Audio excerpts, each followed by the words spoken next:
Hello and welcome to News Today on KBS World. It's Wednesday, August 23rd. I'm Luke Clary. Representatives of South Korea and the United States failed to narrow their differences on the bilateral free trade agreement at their Tuesday meeting in Seoul.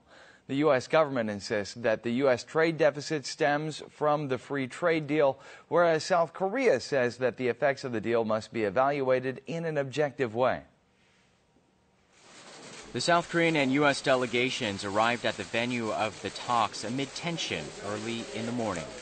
The session began with a 30-minute video conference between the chief FTA negotiators of the two countries.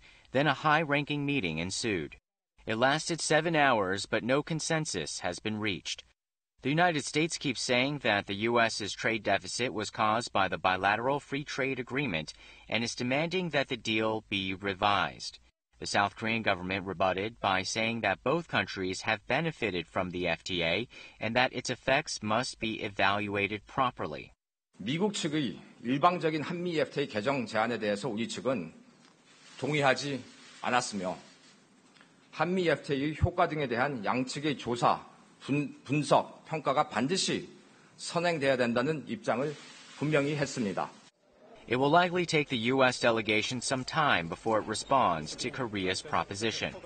The Korean government is poised to continue negotiations as the United States did not mention the scrapping of the deal and has been holding talks on the revision of the North American Free Trade Agreement once every 3 weeks.